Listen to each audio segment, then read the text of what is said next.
Welcome to LOA Today. I'm Walt Thiessen. With me today is life coach and LOA teacher Joel Elston. This is your daily dose of happy. We are so happy you decided to join us today. Joel, I was just realizing as the theme music was playing that we're up on an anniversary. I'm not sure what the exact day of the month it is, but it was 12 years ago this month that you and I met for the first time and did a show. Oh, wow. That's incredible. How about that? Yeah. Yeah. I wouldn't have guessed that long. That's cool. Very cool. Yeah, 12 years ago. And wow, I was thinking about where my life was at that point, where your life was at that point, and we've walked quite a few miles since then. What an incredible 12 years this has been. So I couldn't be happier on my end. I'm very pleased, just as your friend, to see your growth and what's happened in your life. It's been quite the journey. We talked about that from the very beginning, how this is a journey that we're on, and wow.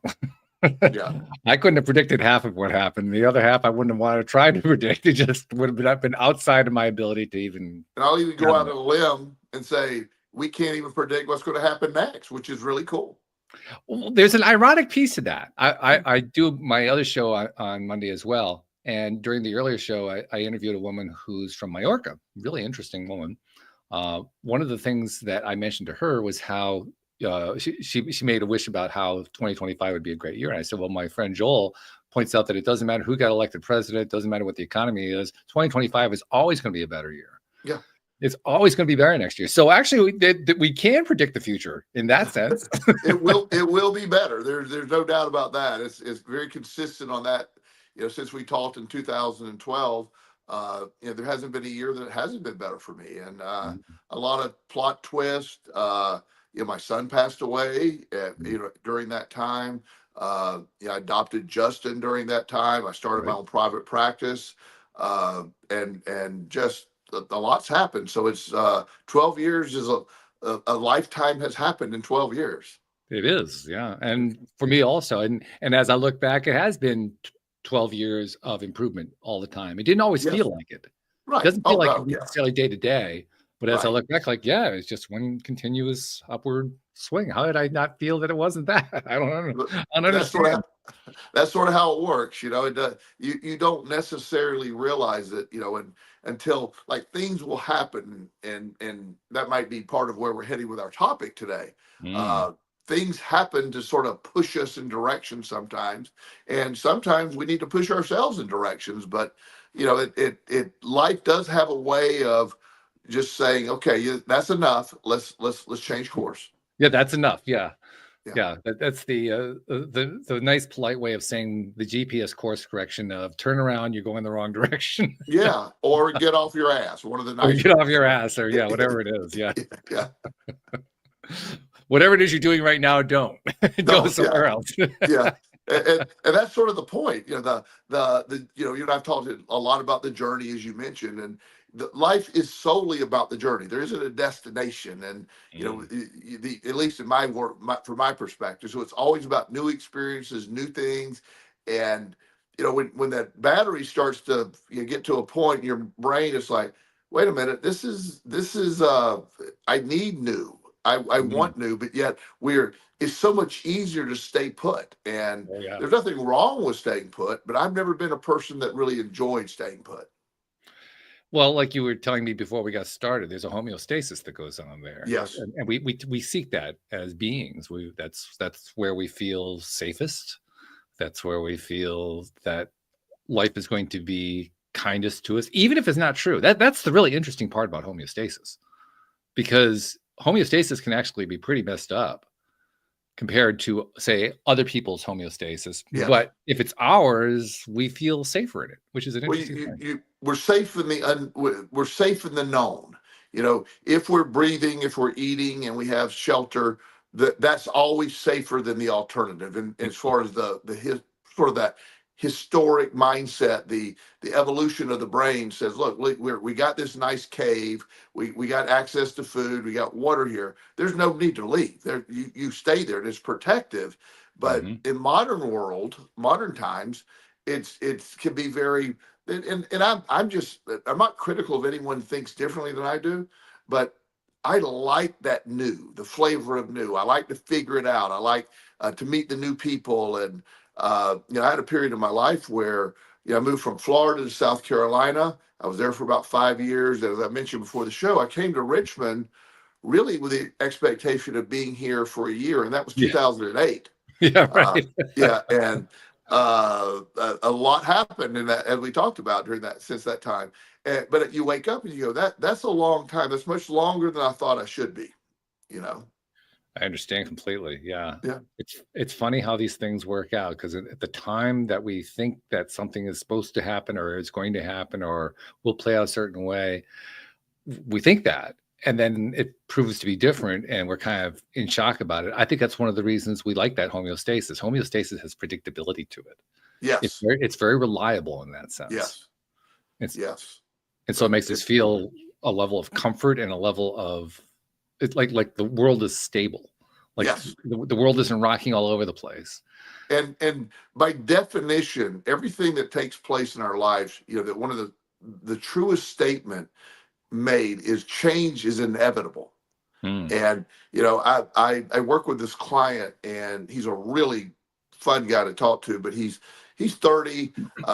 He has Asperger's. He's brilliant, but he lives at home with his parents, and he has a hard time maintaining a job, mainly for social issues and stuff like that. And his parents are really saying, you need to start, we're getting older. And he's having a really hard time accepting. He said they are getting older. And he said, I realize logically they're not. He said, I wish things would just stay the same forever. Oh, yeah. And I said, yeah, I understand, but they're not going to. Right. Yeah. So that's the first thing that we have to learn to accept. I mean, a lot of what goes on in life is learning how to accept. Yes. That's one of the first things to accept, that it's not going to stay the same. And once you sort of embrace that concept, and where we end, I have no idea when this ends. I physically understand my body will come to an end at some point. As far as life goes, my energy, I believe, will go on, but that could happen after we get off the show tonight. That could happen in a car wreck tomorrow, or it might be 25, 30 years from now. I have no idea. Right. It's just I want to live with that premise of, like, every day I want to go out there and new stuff, get new stuff in my orbit, in my face, meet new people, come up with. Those are things that I've always thrived in. Some of my greatest growth times were during times of moving and a new environment. When I moved to Richmond, I didn't know a single human in Richmond. I didn't know anybody. And there's people that believe I've lived here my entire life. It's just you get so enmeshed into a community, and I've had my practice is very successful here. So I'm just sort of one of the Richmond people now, and it's funny that it's like I never wanted to be a Richmond person, so to speak, but here we are. Yeah. But this homeostasis concept has a number of different angles to it. One of them ties into what the impetus was behind the show, because Jen came up with the title for the show today. And the impetus behind it is the concept of dealing with rejection in life. Yes. And, you have a certain expectation, it doesn't play out the way you wanted it to, and having to deal with that. Rejection can be a pretty tough pill to swallow. It can even be debilitating to the point where you just kind of freeze in space. I mean, that is another form of homeostasis. Is like, I don't know what to do. I'm scared of what's going on, so I'm just going to freeze right here. That's a homeostasis. It's not a healthy one, but it's a form of homeostasis, trying to find that stability. Correct. So I think we've identified one of the pieces of why we have trouble dealing with rejection. Rejection is a challenge to our homeostasis. It's also a challenge to our ego. Being rejected, that could be in a relationship, that could be in a job, it could be just a friend group, a perception. For me, we have talked about a book called Rejection Proof a few times over the years. And it's about this. I won't get into the book too much, but it's about this guy that used desensitization to rejection as a way to become very successful. And when you really realize, I've heard rejection is just simply redirection. If you allow it to be rejection, especially like in relationships, there is that emotional component. You feel abandoned, you feel hurt, you feel, all the betrayed, all the emotions that go along with rejection. But usually on the other side of rejection is opportunity. There's there's other things that are available. There's other energies. There's other just not just opportunities in career wise, but relationships and friendships. And there's excitement in rejection sometimes when you look at it from a different perspective. But most people won't use the word excitement when they're describing it. Well, it depends what kind of excitement you're talking about. I mean, fear is a form of excitement, and that's one that people often associate with rejection. Sure. So in that sense, Yeah. But So just because there's an excitement associated with it, it doesn't necessarily mean it's going to be a good thing. Doesn't necessarily mean it's going to be a bad thing. It just means that there is going to be an excitement. I think the excitement part is actually where a lot of the fear comes in, because excitement is basically moving away from that homeostatic situation that you're in. Well, if I were to hook you up to EEG and monitor all your vital signs, excitement and anxiety register the exact same way. Okay. They really do. They read it. The doctor couldn't tell if you're super excited or in a panic attack. Your perception of that feeling is, and this is the other thing about how the mindset works. Excitement is, really good for the body. It releases the good chemicals. Anxiety is negative for the body. It releases the bad chemicals, but yet it's registering the same way. It's your interpretation of that determines how you feel about it. Which means that the skill to be learned, or to already have, if you've got it, is to learn how to decide how we're going to respond to the excitement. Yes. Or in a bigger scale, that's the answer to life. How are we going to respond to life? Right. Yeah. But especially when something gets exciting, when the energy level increases and the sense of I don't know what's going to happen increases, how are we going to respond to that? How are we going to feel? Yes. And knowing that we can choose that, for me, it's a relatively new concept. It's within the last 12 years that I've learned that concept. I've learned that since I started doing the show with you. Before that seemed impossible. But now I understand that not only is it possible, it's actually the way it works. We get to choose. Well, and again, life has these ways, and rejection is a tool of life. The journey of life has a way. There's detours, there's losing jobs, there's getting new jobs, there's relationships breaking up, there's unexpected deaths. Life has a way of forcing the journey, and you don't want to go sometimes. I was sharing with you before the show. I'm in a different place now in life, but how I'm in Richmond, Virginia, the crazy story behind all that, I didn't have any choices along the way. I was just these situations were forced on me. And now they worked out perfectly. I didn't think they were. I didn't want to move to South Carolina from Florida when I moved there. I moved from South Carolina to Virginia to take a job with a company that I thought was going to be, and that didn't work out at all. I mean, after I was there 5 years, but it didn't work out. And what the result of that is how I got my private practice, which is something I never would have gotten into if I'd stayed in Florida. That probably is, for people like me who are planner types, that's probably the hardest part. Yes. Because you want so much to anticipate and know where it's going. That's why you plan. Yes. And when you find out that the plan almost never works and that all of that is a lot of wasted energy, that's very upsetting. Seriously, that talk about throwing you off your homeostasis, that'll do it. That'll make you feel very unsettled. It does. And then, but when you can adjust your perspective of the excitement, when I left Florida for South Carolina, and I did not want to go, as I said earlier, but everything I owned, I mean, literally everything I owned was in the trunk in the back seat of an old Pontiac Bonneville. Mm-hmm. And I drove from Florida to Rock Hill, South Carolina. There was a moment on the trip. At first, I was pissed I was going. And then I've thought I've never been more free than I am in my entire life. I have these handful of possessions. I'm starting a brand new life. And that was the perspective that I tried to maintain. And I did. Mm-hmm. But it was however bad I was perceiving Rock Hill, South Carolina to be, it was, I'm leaving the beaches of Florida. Nobody goes from the beaches of Florida to Rock Hill, South Carolina. It's not the normal choice. No. Not the normal choice. Now, I have lifetime friends I met in Rock Hill. We're still friends.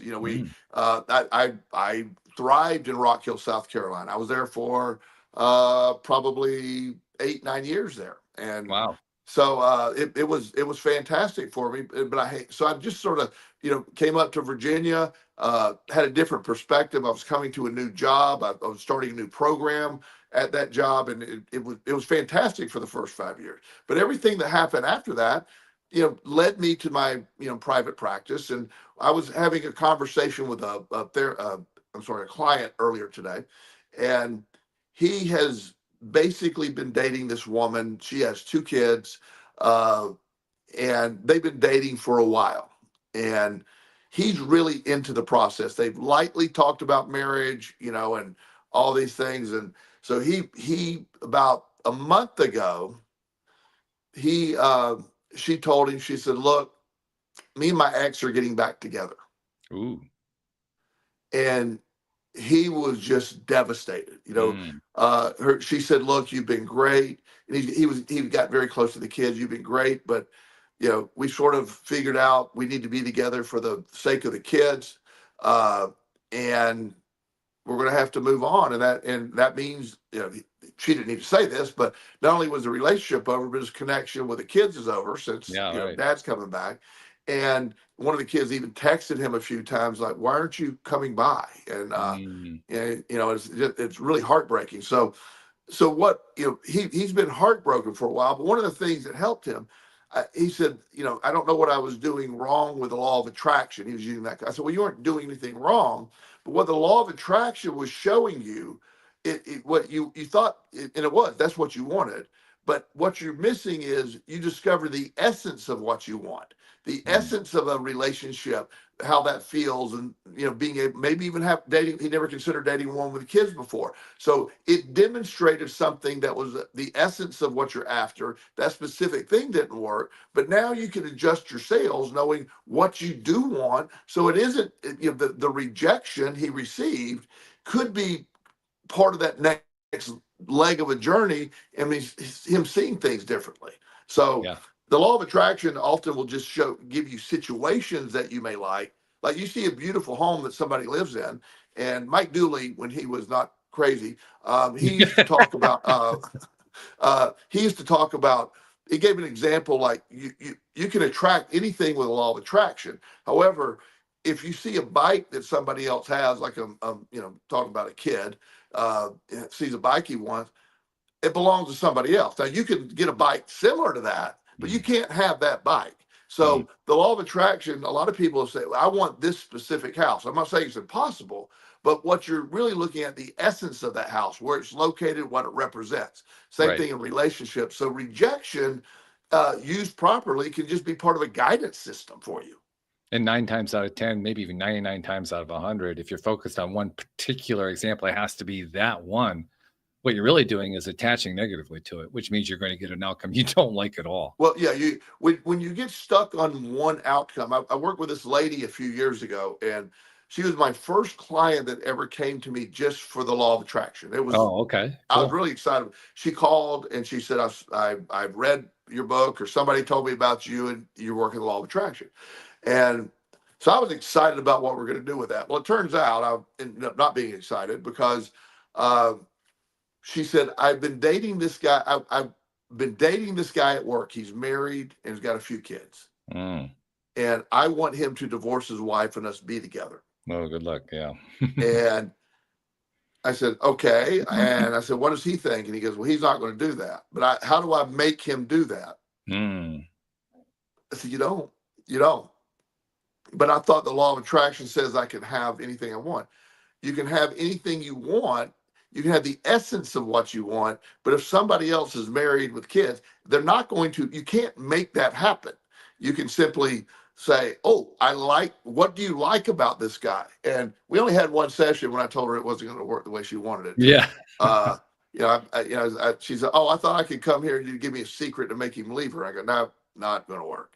But yet that was her belief, that she was stuck. And I said, as long as you're stuck on one outcome with this guy, you're going to be miserable.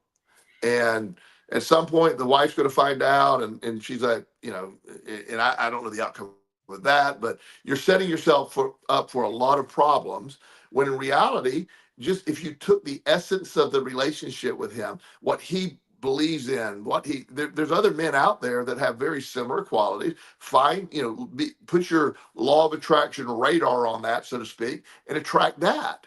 Yes. Yeah, she wasn't having any of it, but that was the point. Yeah. Sadly, there are a lot of people who they hear about law of attraction and they latch onto it as a way to get that one particular person. That's the most often the common one, right? One particular it has to be that person. Yes. And I always find it to be kind of ironic, because they seem to be blind to the fact that they are negatively attached to that person. They really don't see it as a negative attachment. It's truly a negative attachment. Are you familiar? But see it that way. Have we discussed the term limerence? We've mentioned it. We haven't really gone into detail. Okay. Limerence is a lot of people in her situation. They're not in love. They're in limerence. They are obsessed. They believe that's the only person for them. They believe that whatever it takes to get that person, it's an obsession. It's all they think about. And it looks very similar to being wildly in love, but it's an unhealthy attachment. It's an unhealthy attachment. So limerence, if you ever have a chance to look that up, so many people I know fall in limerence and not in love, but they believe it's love, and it can ruin your life. It's almost like an addiction or codependency. It's every waking moment is spent on something you can't have. Yeah, that's miserable. Yeah, that is a miserable existence to live in. Yeah, it is. But that's why it's so interesting to me, because people they hear about law of attraction, they have this kind of an obsession. They understand on some level that the law of attraction depends on what you're giving your attention to, what you're giving your vibrational attention to. Now, I would say probably most of them think that it's just some magic words that you utter, and the magic words make the thing happen. I want a new boat, so a new boat shows up. But they don't really grasp how the whole process works, because that it isn't just that. It's not that at all, actually. Yeah. And so if they really understood how the process works, like they think they do, that's where I get a little bit confused, because if they really understood it, then they would know, looking at their own situation, that the thing that they want, they don't feel good about it because they don't have it. Right. And that alone is the reason why they're never going to get not only that, but anything similar to it, because they're attracting not having the thing that they want. The lack. They're focused on the lack of it. The lack attracts lack, and that's instead of looking at, that's the concept that I want. When you see somebody, you meet somebody, or in relationships, you if it doesn't work out, but the pieces of the relationship that were fantastic, that's where you can use the law of attraction to attract. Like, I'm trying to attract this. Sometimes somebody being, to me, a relationship, sense of humor is number one. That I have to have sense of humor. Somebody that's willing to put up with this craziness up in this brain of mine, somebody that laughs at it with me. There's some things that really matter. There's some things that don't, but I make sure that if I'm looking for a relationship, I'm going to be tuned into the things that I'm looking for. And when I find that, then if it doesn't work out, I'm still not upset, because I still found pieces of it. It's all part of this journey we're talking about. And we're going to have multiple people show up in our lives. There's all kind of things that are going to be happening. And that's the excitement that I love about it. You never know what's going to happen. Nothing's guaranteed. Nothing. That's why life is like this gigantic, carnival. It's just, I don't know. I have no clue what's coming next. Yeah, that's a good word for it. It is a carnival. Yes. And it has everything. It has the sideshow. It has the midway. It has all of it. Yeah. I mean, I don't know where this goes, but I just love the fact that it's going. if that makes any Mhm. sense. I don't know where we're going. Just the fact we're going is all we need to do. One of my neighbors, the one I'm so close to, he's 12 now, and if I called and said, "Hey, do you want to go?" Before I could say, "Do you want to?" Yes. He didn't even hear where we're going. He's like, "Yeah, let's go, let's go." It's just wherever you want to go, let's go. As long as I can go, let's go. And he loves that. So having that 12-year-old enthusiasm, whatever that Mhm. next, and we always do cool stuff, so he loves that. But but the ideas behind all we're practicing with the law of attraction is we get it wrong. Early in the law of attraction, when you and I start working together, my big, you know, I was money was my thing. It was I Mhm. needed, I was making good money, but it just didn't. I didn't. I always had enough and had a little bit to put back, but I never had. Why am I not more successful? And I lacked. My perception was I lacked money, and I Mhm. kept lacking. I always had enough, but it Mhm. was not enough to just be able to coast for a while. Yeah. And the ability to, not that I wanted to quit work. I don't have to work anymore now, but I still work. I'm never going Mhm. to stop working because I love what it does. So it isn't just the security of that. Now, as I said before, you and I were talking for the show, money's not a thing anymore. It's not a. It's Mm. not a I'm not attracting. I mean, it's on cruise control, but I'm not intentionally worried about money anymore. So it just comes easily. Yeah. Well, the momentum's So already built up, so you just let the momentum go. yeah. Just I don't know if you watched Bitcoin recently, but wow, I'm loving Yeah, what, that. 100,000 or something like that? Yeah. 105,000 is yeah. So yeah, Yeah. pretty impressive. It is. It Yeah, is. I was in at 20,000, so we're good. Not bad. Yeah, Not bad at yeah, all.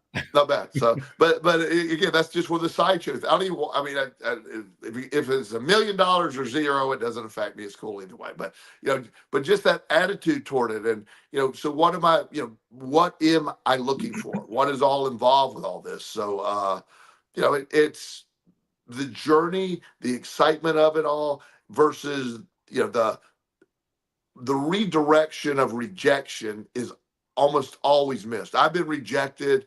It doesn't ever feel good. I'm not trying to play off, but once you can adjust, what is the rejection doing? What's it? This like being rejected in a relationship. This isn't the only woman in the world. There's other women. There's situations out there. There's all types of things. Just being open to stuff, but the rejection makes it feel like I lost my only opportunity to be happy, and Yeah, that's that not true. ties in. Where especially where a primary relationship is concerned, I think that's probably the driving force behind the anxiety Sure. regarding rejection. Because what's really at the root of it is I have a certain feeling with this person, and I'm Right. afraid I will never have that feeling with anybody else. And that's the root. That's why the rejection feels so bad. Because if I can't have it with this person, I'll never have it. Oh my God, this Yes. is a catastrophe. Yes. Now it's not And true, it's but not true. it's the belief that we're experiencing in those moments. And that's why people get so they stay in relationships that are unhealthy because it's like Mhm. I don't know what else is out there. Right. I know people that won't leave relationships, and both of them are miserable, and I'm always wondered why would you stay in something that's so miserable, but Mm. yet that they're comfortable because, well, I mean, it's the known. I know it's the known. I'm like, yeah, I'm not going to have yelling and screaming and throwing fights. Ugh. Yeah, that just isn't that's not that may happen once. I don't think I would attract somebody who would do that, but if it Yeah. did happen once, there would never be a second one. I hear you. Yes. Yeah, that wouldn't fly with me either. And yeah, I think if you're healthy, no, it doesn't fly with anybody really. No, But but apparently there are some people it does because, like you say, oh, there's some people but they'll stay through all kinds of stuff. but I love them. But I love them. Is how one of the saddest things I've over the years have worked with some battered women and Mm. was always fascinated by they always go back. They always go back. Yeah. Yeah. The And then moth and returns kind of thing. likely when they finally move on from that, they have an amazing ability to attract the next abusive relationship. Mm. That's why one of the best things we can learn is that we actually have choice, Yes. because that's the opposite of the mindset we're describing right now. The mindset we're describing right now is where there's really no choice. Yes, absolutely. Right. And Because otherwise, if you had choice, that would be easy. You just leave, or you just move on to something else. But the belief is there's no choice. Right. And then since your belief is there's no choice, then you get situations that reinforce there's no choice. Right. Yeah, and that's a very, and I'm not being critical of anyone. I understand how you could fall into that. Oh, yeah. It's a horrible place to be. But the rejection, the redirection, and all of this is part of there's a bigger term, and it really pisses people off. So I love to say it frequently. Is trust the process. Trust the process. The process. The process of the journey always works, and having the ability to allow it to happen. That's something that, and I get it, because as we were talking before the show, I just get, at being here in this house for like 12 years now, going on 13, it's like, I never intended to be, I've never been anywhere other than my childhood. I've never been anywhere this long. And, it's like, and I love the area. I love all the people here, but it's like, there's like, wow, this is, everybody that knows me knows that 8:15 tomorrow, I'm going to be at the gym. Yeah. I want to do that. I want to eat lunch. I want to go to work. I mean, it's all great, but it's also like, this is this is a lot of routine, and routine is a great thing sometimes, but also mixing it up sometimes is as well.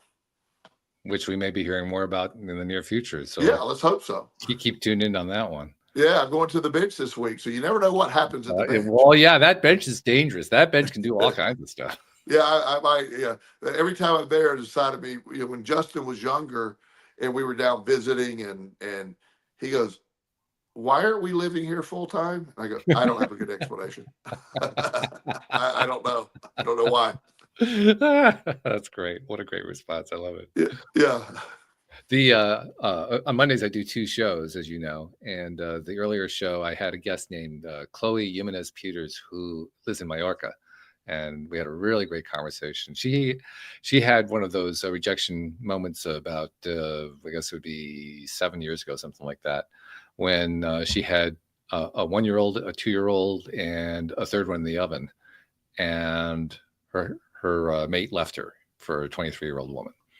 And that was it. That was the end of their relationship. So she was left stranded with 3 kids, one on the way, and just trying to deal with all that. And she ended up reading, or actually audiobook listening to some Bob Proctor material. And while she was doing that, she saw an ad for something called transformational healing, and ended up paying money, taking a course, becoming certified in it. And now she does that professionally and turned her life around, the whole 9 yards. So it's a great story.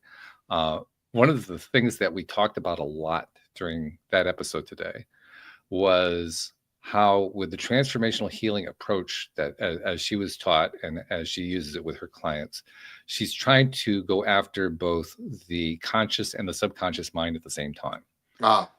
Recognizing that you do have a conscious component, you have to work on that one. You have to, smooth your thinking out, understand that you have choices, empower yourself, all that kind of thing, while also going after the subconscious content, dealing with childhood issues and all that kind of thing. You have to do both of them, which I found to be refreshing. I mean, you and I have talked about stuff like that. I've had a few other guests who talked about that, but I love that I talked about that with her, because one of the key ideas that she shared was what enabled her to get out of that bad situation she was in. She could easily have been one of those women like you were describing, who ends up in another relationship of the same kind, or who goes back to the partner, or, some kind of really bad result. She could have easily have done that. She was certainly, vulnerable enough that she could have done something like that.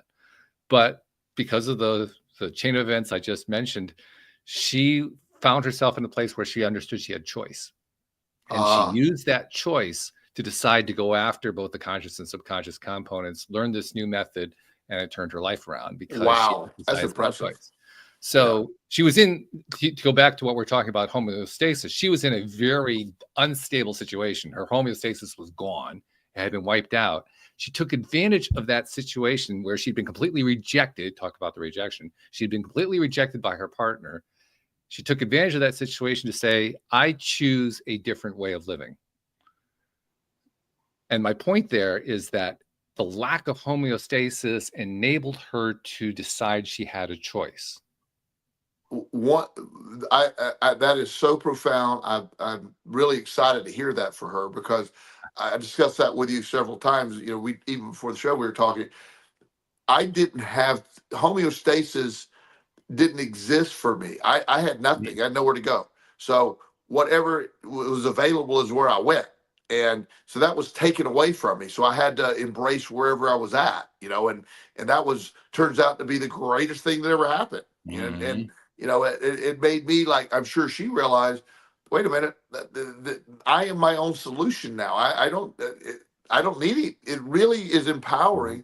There's no fear anymore. The idea of change, there's no fear. In fact, there's nothing but exciting when I think about any type of change, because there were nights I had no clue where I was going to sleep at all. I didn't know what I was going to do. I didn't know place to live. So I had to it all worked out perfectly. But man, they were talking about a lack of homeostasis. I just, and a lot of, actually had this therapist one time ask me, she had read my book. She said, so somehow most people she said, my assumption with people that have been homeless and really unstable situations, I assume you would be someone who would want to plant and never move again. And I go, I have the opposite response. I felt that was the most exciting time of my life. It was terrible, but at the same time, it was like, wow, and when you get to it, when you realize, man, I came through this and I'm stronger, I have a better life than I ever would have had. My life today is far better than the life I would have had if none of this stuff happened. Now, I don't want to go do it again, but I am so excited that I was given this opportunity to go through all this. And, there's no, and I'm not being too off base when I say, I don't think anybody has a better life than me. I really don't. I would tend to agree, actually. I mean, every time that you ever tell a story, first of all, there's always a smile on your face. Second of all, the enthusiasm is infectious. So it becomes difficult to even conceive of the idea that your life could be better, because it's pretty damn good right now. It is every single time. There's nothing to worry about, and you realize it's all there. And so all of that uncertainty and the rejection and the unstable part, I don't view that right now as anything but thank goodness it happened, because the other option, I'm sure there's multiple options, but the idea that I would be still sitting behind a desk for 40 years selling insurance in the small town I grew up in is absolutely horrifying to me. True or false? Do you believe that if you had taken that path, you'd still be alive? No. Yeah. My addiction. I mean, seriously, that thought has occurred to me too with my own stuff. If I was still in that space that I was in previously, if I didn't move out of that, I don't think I'd be here. No, I developed a gambling addiction while I was working for my dad in the insurance agency, and that was cruel. I would have continued addictive behavior out of, and then addiction would have killed me. Somebody would have killed me. I could not have lived in that, and plus, I'm incredibly healthy because of my mindset and what I do. I don't know if I'd maintained all that. I probably would have been depressed and just weigh 300 pounds and, just have a heart attack and die by the time I was 50. Yeah. And I don't know exactly what my demise would have been, but it would have been pretty. I know that. Yeah. It would have been pretty miserable. Yeah. But so this points to something really crucial, which is, as much as we seek homeostasis, and this is a theme that you and I talked about before we even started today's show, as much as we appreciate and like homeostasis, thank goodness for the non-homeostasis. Oh, yeah. Because that's what makes life possible. The being able to go, nobody, I work with fabulously wealthy people, billionaire families and professional athletes and people that I have, the most successful people I know have never, by the way, using money as a benchmark success. Sure. People that have $5 billion kind of people. Right. All of them have a rejection story. All of them have most of them worked for some company they got fired from that started them. There's a story like that behind them. It's and then the rejection made them fabulously wealthy because of what either sometimes it's just revenge, it's whatever, but they were driven to go do their own stuff. And it doesn't mean you can't be successful having a homeostasis basic life, but you can go put in 20 years at Dominion Power, retire with a nice, that's great. But that lifestyle compared to the what can happen when you just allow the journey to unfold, you get rejected, the lack of all the instability. I even talk about, I grew up in a crazy childhood with a lot of mental illness, addiction, a lot of chaos. And while certainly not optimal, I'm not claiming that anybody going through that is good for a kid. But I also I was forged in craziness. And so I was able to survive that. And one of the reasons I think that, and a lot of people are defeated by that. So I want to be really careful when I say that. That's not something that I'm suggesting is a good route. But my response to that was a growth mindset that I didn't even know existed at the time.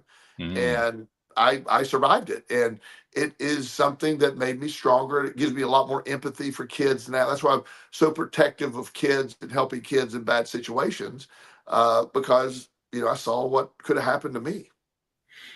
Now, there is another piece to the homeostasis that I want to bring in. And I want to take your temperature on, see what you think of it. Because it kind of describes where my life is right now. And you know my history, particularly my financial history. You know what I've been through there. I'm now in a place where I'm kind of similar to where you were at a few years ago, where you were getting by and so forth. I'm a little bit more than getting by, but not a lot more. Right. I'm doing okay. And what it has done, it has given me a sense of stability that feels good. What I'm doing, though, is I'm using that stability to explore some stuff that I really have no way of justifying financially. I have no way of it'd be great if they turned into something, but I'm just not worried about it. I'm pursuing them because they feel good. Yeah. I'm pursuing them because I love them. So it's different from the idea of having your whole world turned upside down and then latching onto that as an opportunity to change our thought process, to choose something new and so forth. It's a completely different route from that.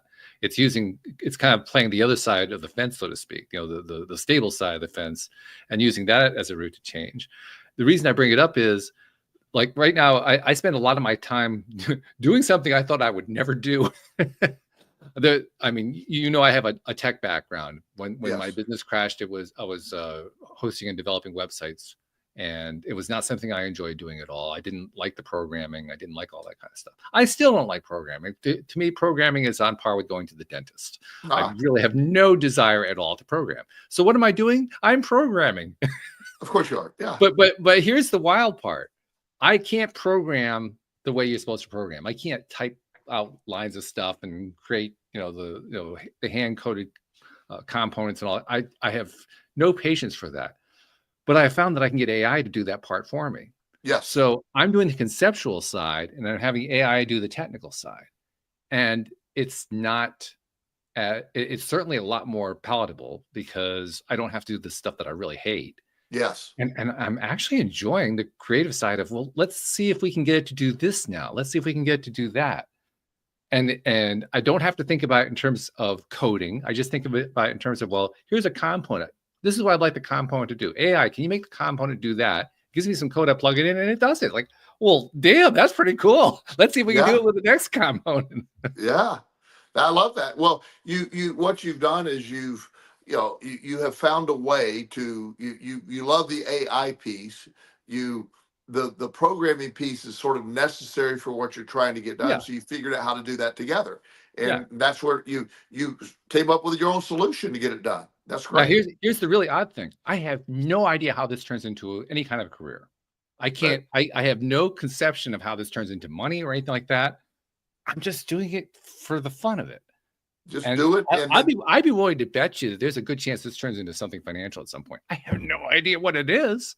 Yeah, but that's the stuff that does. You just I shared a long time ago about this kid that was upset. He was an Asperger's guy, great young man, but he was obsessed with vacuums.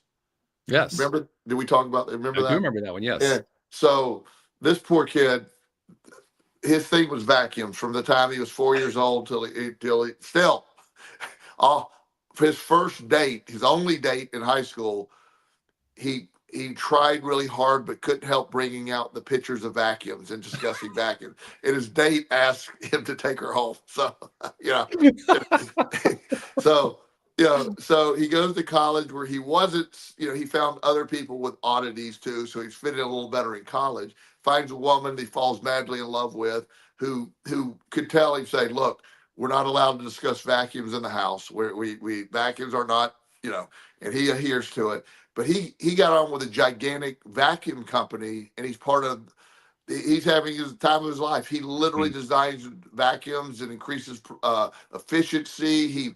There's industrial applications for vacuums that he coordinates with people in these gigantic vacuums rooms for NASA and stuff like that.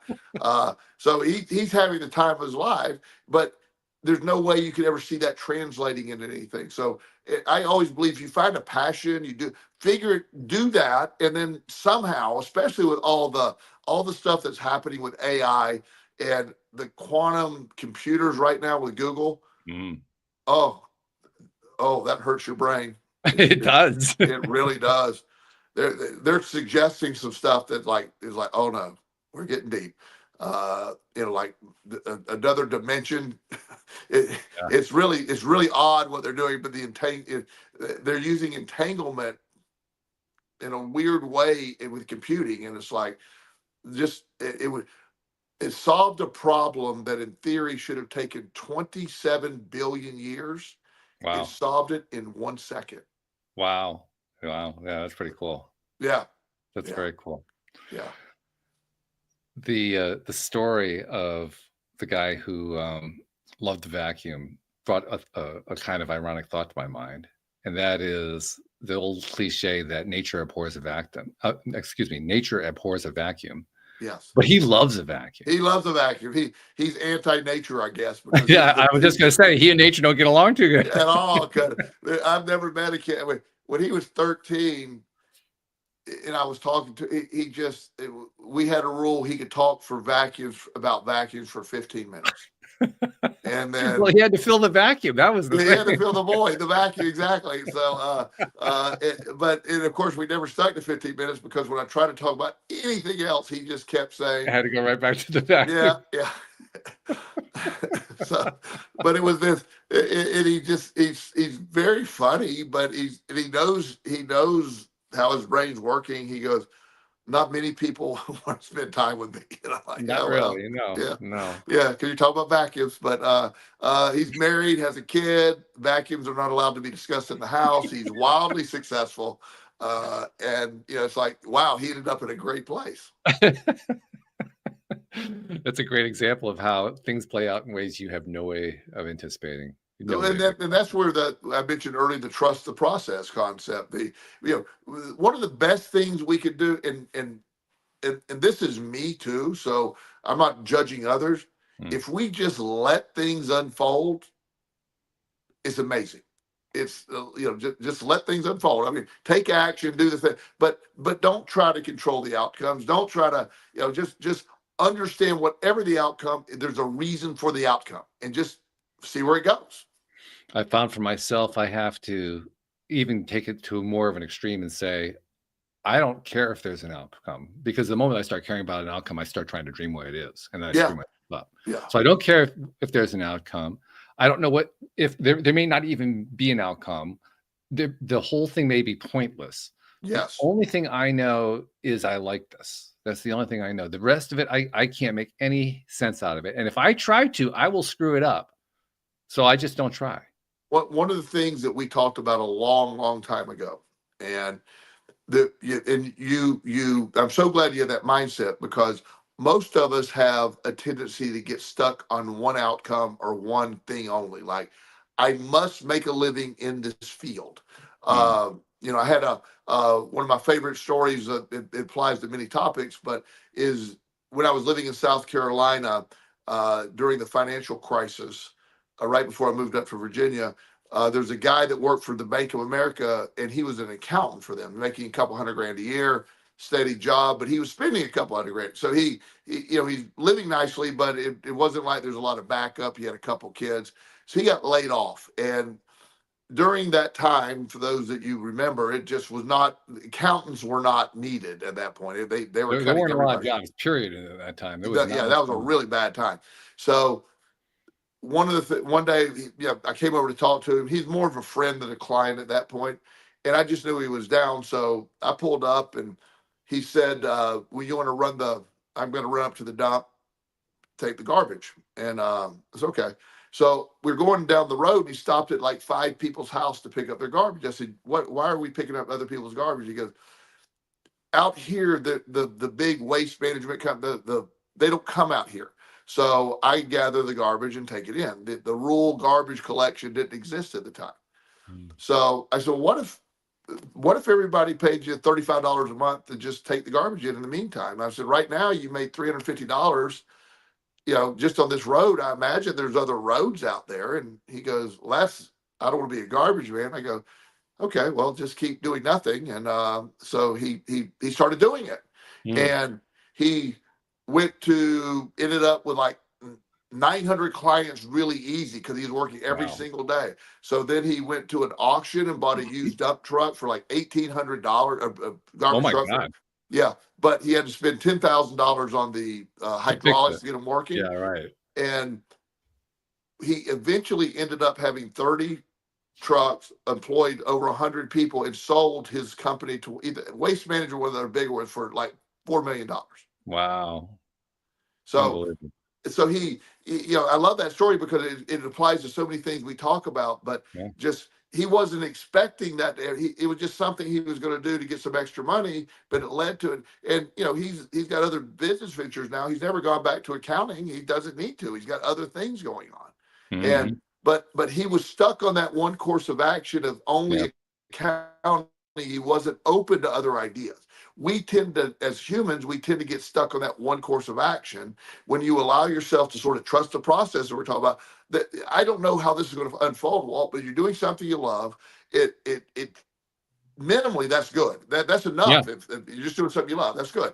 But there's a really good chance, if you don't try to force it, somehow there'll be an aha moment going, oh my gosh, look what I got here. I believe that's going to happen. I don't know when, I don't know how, and I refuse to speculate about it, because I'll just drive myself crazy. I know that from experience. That much I know really well. That road I am expert at. yeah, I get that. But this is to me that's the flavor of life we're talking about. Just when things don't work out. Yes, I've lost people I've loved. In relationships, and they can be really difficult. But at the same time, I'm always amazed that there's always another chapter. There's always something better than I thought. And I have really embraced the idea. I have no idea what's going to happen, and I love it. Let's see what happens. Something else comes out of that too, because most of what I'm doing here, what I'm talking about regarding what I'm doing, comes out of what you and I have talked about, what I've talked about with other people here on the show, all the different ways that I've learned about how energy works, how law of attraction works, how spirituality works, how all that kind of stuff works, how the entanglement works, how quantum theory works, how it all connects together. I realize that it's an emotional universe. It's about how we feel. If we feel good about something, then we're going to attract more of the stuff that we feel good about. If I feel bad about something, I'm going to attract more of the stuff that I feel bad about. So I have been very much with baby steps, but I've been taking steps to learn to trust doing that. And I'm to a point now where I'm trusting it pretty well. Had a very interesting thing happen I think it was yesterday, or it may have been this morning. I can't remember for sure. I think it was this morning. I woke up this morning, and most often when I wake up, I'm okay. There's no big deal going on. This morning I woke up, I said, I just feel good today.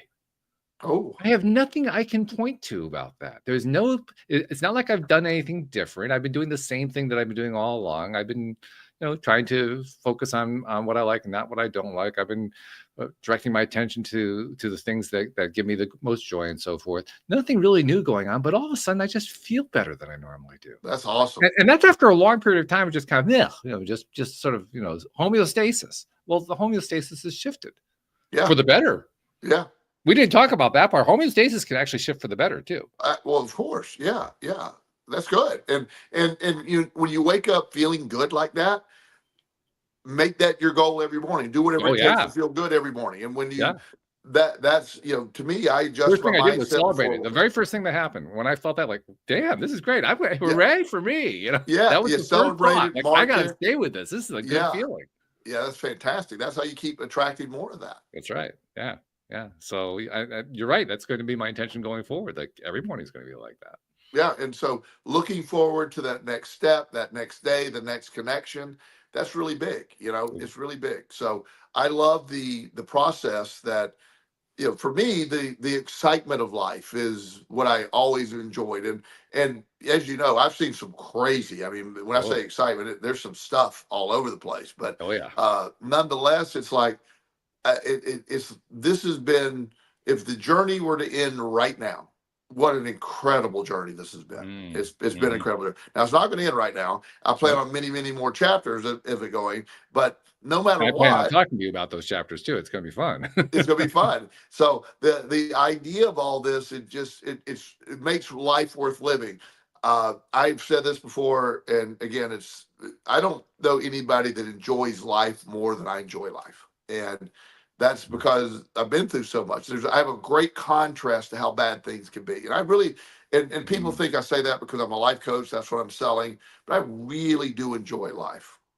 Yeah, if anybody's actually coming to that conclusion that Joel is saying that because he's selling it, I promise you, he doesn't care whether you're buying it because he doesn't need it right now. It's Yeah. not a big deal.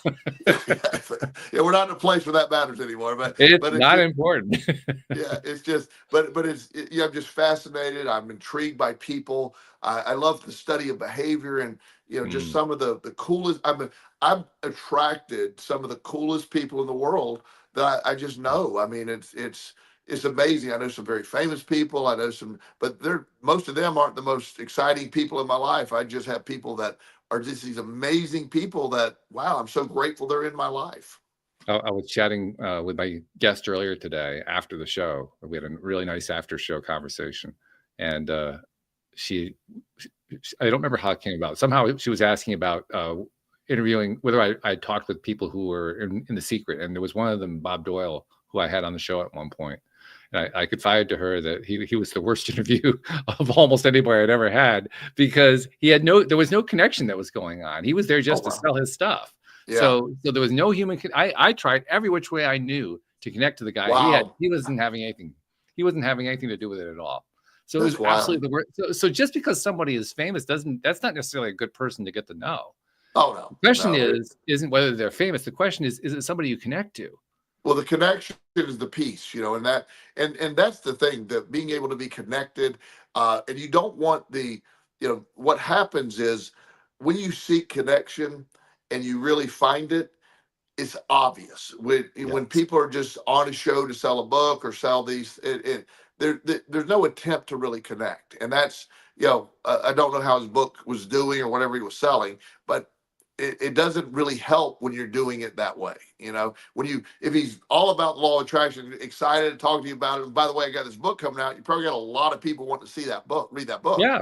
Yeah. But if you're just like, hey, can we talk more about my book? And it was a course that he's trying to sell, and I'm sure he had people who were buying it because he's Bob Doyle, and anybody who knows The Secret, that's one of the people who was involved in The Secret. So I'm sure that he works off of that.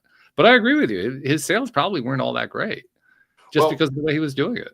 One thing I didn't acknowledge earlier in the show, and Bob Proctor was one of the great law of attraction people of all time. Absolutely. He is underrated and often left out of the discussion. I met him twice. There is no one no one I ever met that was more confident in the law of attraction. He lived it, he breathed it. It was everything. He made a fortune. He loved teaching people about it, all aspects of it, and he's greatly missed. He's one of the really good guys. And I just tend to forget him, but sometimes as part of the law of attraction crew. But he was maybe the most powerful law of attraction guy I've ever talked to. I can totally understand that. And by the way, he also was one of the most enviable because his teacher was Earl Nightingale. Yeah, the granddaddy of it all. Yeah, Yeah. I mean, they talk about if you're going to learn from somebody, why not learn from Earl? I mean, oh my goodness. yeah. He was he said Earl was this very intimidating but very super nice man, but he had this incredible, as he described it, a velvety voice that was very deep, and whatever Earl said, the world just said, you got to be right with that voice. It's just, Yeah, so if you don't know who Earl Nightingale is, look him up on YouTube and just listen to his voice, and you'll see what we're talking about. Because his voice was velvet. His voice, just all he could say, "I'm walking to the store," and you were convinced that it was a great breakthrough. The only one even close, and I still think Earl's is better, but is James Earl Jones. Yeah, his is good. His is good. Yeah.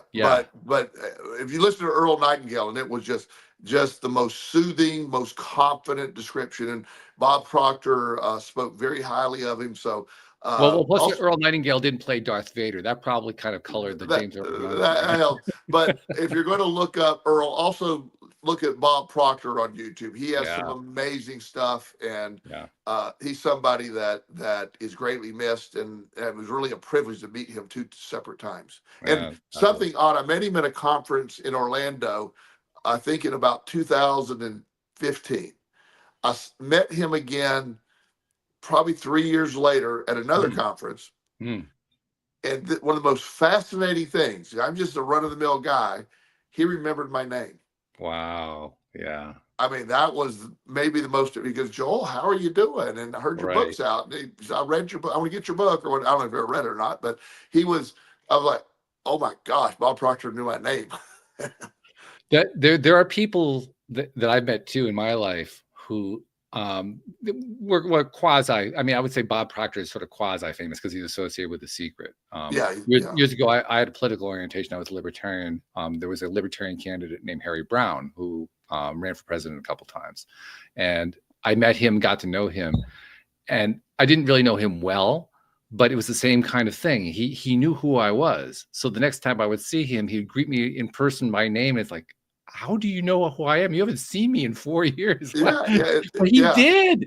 And that kind of person, it doesn't even matter what circle they're in, that kind of person, they're making genuine connections with people. That's why they're remembering. That's what made it seem so personal to me with Bob. He talked to me as if we were friends, and I was sharing my stories. I get goosebumps. I mean, we were going back and forth, and I'm talking, and in my world, like I said, the average person has no idea who this man is, but in my world, he's like one of the greatest. And so I'm in the presence of one of the greatest people in my orbit, and we're talking like we're just friends. And he was the most confident man in the use of the law of attraction. I try to, and that's one of the things I try to emulate. He didn't just sort of think it worked. He just knew it worked. He just, it just was this, there's no other option for it to work. He just laughed at people that didn't think it worked, I think that's why he plays such a significant role in the movie, because his force of belief just came through the screen. I mean, you just listened to the guy and you knew he was either the greatest kind man on earth or he really meant it. He really meant it. So that, for our audience that really want an extra dose, Earl Nightingale, Bob Proctor, Google both of those guys, watch their videos. Incredible men. So I'm really glad you mentioned him earlier. I tend to leave him out of the Mount Rushmore when he probably, but he deserves it. He really is on the Mount Rushmore to me. And I'm glad you mentioned him. Yeah, there are a handful that belong there. That's for sure. Yeah. Well, I know this is egg day. You always have to eggs. Get your eggs, so we got to draw this to a close. But thank you, my friend, and we'll be talking, I guess, after the holidays. So have a good holiday. All right, thanks a lot. See you later. All right, take care, and thank you to all of our listeners everywhere. We'll see you all next time here on LOA Today. Goodbye, everybody.